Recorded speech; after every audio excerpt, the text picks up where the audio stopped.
There is a story most people tell about addiction. It goes like this. Some people have addictive personalities. They are weaker or damaged or lack the discipline to stop. Others do not have this problem. They are fine. That story is wrong in almost every particular. Addiction is not a character type. It is not a moral category. It is a neurological process, predictable, mechanistic, following a pathway that is identical across substances, behaviors, and people, regardless of willpower, intelligence, or character. And once you understand the mechanism, you will recognize it not just in what we typically call addiction, but in the structure of almost every compulsive pattern in modern life. The transition from use to compulsion follows 4 documented stages. Not everyone reaches all 4, but the pathway is consistent. Stage 1. Binge and intoxication. A behavior or substance produces a disproportionate dopamine release in the nucleus accumbens. The brain tags this moment as significant, encoding the memory and prioritizing it for future pursuit.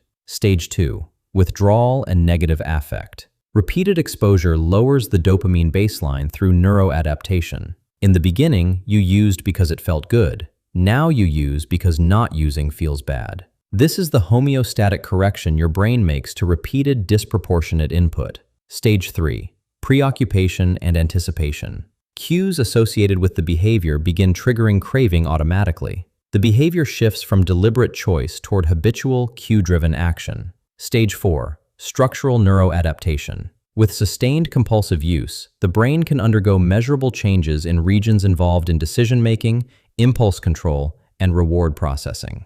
The same general pathway has been observed, to different degrees, across several compulsive behaviors. The evidence is strongest for substances, with varying levels of support for gambling, problematic pornography use, and heavy social media use. The degree of neurological impact differs, but the progression toward compulsion shares common mechanisms. By stage 3 and 4, you are no longer fighting a preference. You are fighting a system that has reorganized itself around the behavior. The dopamine baseline is lower. The cue response system has become automatic. The very brain systems responsible for self-control are under strain. Social isolation further strengthens compulsive behavior by increasing the rewarding value of the behavior while reducing protective social connection.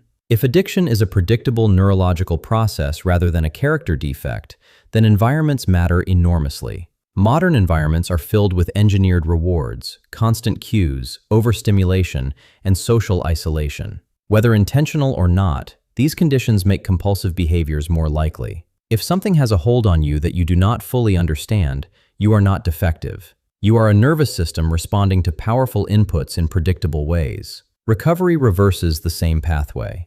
Reduced exposure allows sensitivity to recover. Cue response associations weaken over time. Deliberate control can strengthen again. Healthy human connection actively competes with compulsion. None of this is quick. None of this is linear. But understanding the process is the first step.